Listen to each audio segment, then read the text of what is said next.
అందరికీ నమస్కారం. ఇప్పుడు మనము అంతర్వేదిలో ఉన్న లక్ష్మీ నరసింహస్వామి టెంపుల్కి అయితే వచ్చేసామన్నమాట. ఈ అంతర్వేది దగ్గర మీరు చూడాలనుకుంటే అన్నాచెల్లెల ఘాట్ అని ఒకటి ఉంటుంది, మళ్ళీ గోదావరి సముద్రం కలిసి ఒక ప్లేస్ ఉంటుంది, అలాగే పక్కన బీచ్ కూడా ఉంటుంది అనమాట. చేసి టెంపుల్ గోపురం అనమాట. అలాగే ఇక్కడ మనకి స్వామివారి స్థల పురాణం కూడా ఉంది. ఎవరైనా చదవాలనుకుంటే స్క్రీన్ని పాస్ చేసి చదవచ్చు. శీఘ్ర దర్శనం 50 రూపాయలు పంచుతుంది. తర్వాత అంతరాలయ దర్శనం అంతరాలయం లోపలికి పోనిస్తారు. అలాగే మనకి పక్కన స్వామివారి సేవలు దర్శనాలు వాటి ధరల పట్టిక అయితే ఉందన్నమాట. అది కూడా చూసుకోవచ్చు మీరు.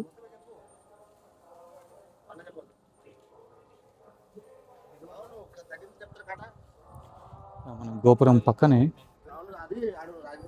కాళ్ళు కడుక్కోవడానికి కూడా ఉంది. కాళ్ళు కొనుక్కొని లోపలికి వెళ్ళి స్వామివారిని అయితే దర్శనం చేసుకో. నవనారసింహ క్షేత్రాలని 9 ఉంటాయన్నమాట. ఇది ఆ బోర్డు. ఎప్పుడన్నా నరసింహస్వామి నవనార క్షేత్రాలు దర్శనం చేసుకోవాలనుకుంటే ఈ బోర్డులో ఉన్నట్టు మనము అన్ని గుళ్ళు అయితే దర్శనం చేసుకోవచ్చు. ఇటు గర్భగుడిలోకి దారి అనమాట. లోపలికి వీడియో అయితే ఫుటేజ్ అలా లేదు. మేము మంత్రాలయ దర్శనం తీసుకున్నాం. లోపలికి వెళ్ళి స్వామివారిని దర్శనం చేసుకొని చెప్తాం. ఈ గుడిలో ఉన్న ఉపాలయాలు అనమాట. వెంకటేశ్వర స్వామి, అలాగే మెయిన్ గుడి వచ్చేసి ఇదన్నమాట. ఈ గుడి లోపల స్వామివారు కృతయుగంలో వెలిసారనమాట. గుడికి 4 యుగాలైంది. కృతయుగం, త్రేతాయుగం, ద్వాపర యుగం.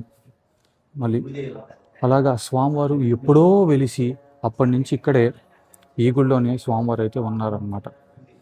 శ్రీరాములు వారు, అలాగే అర్జునుడు, వీళ్ళందరూ కూడా ఇక్కడికి వచ్చి స్వామివారి దర్శనం అయితే చేసుకున్నారని మనకి లోపల ఉన్న అయ్యగారు అయితే చెప్పారు. మీరు స్వామివారిని దర్శనం చేసుకునేటప్పుడు ఏంటంటే మనకి లోపల ఇది గర్భగుడి కదా, లోపల స్వామివారు ఉన్నారు. స్వామివారికి లెఫ్ట్ సైడ్ భుజం మీద అమ్మవారు ఉన్నారు. అందుకే స్వామివారిని లక్ష్మీ నరసింహస్వామి అని కూడా పిలుస్తుంటారు. అలాగే మీరు లోపల ఇప్పుడు చూసేది ఏంటంటే అక్కడ హోమం జరుగుతుందన్నమాట. రోజు సుదర్శన హోమం. అది కూడా మీకు కావాలంటే టికెట్ తీసుకొని హోమంలో మీరు కూడా భాగస్థులు అవ్వచ్చు. తర్వాత ఇలా చిన్న చిన్న ఉపాలయాలు అయితే ఉన్నాయి గుళ్ళో.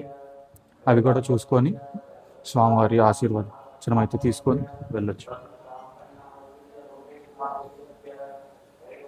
జై నరసింహ. ఓం నమో నారాయణ.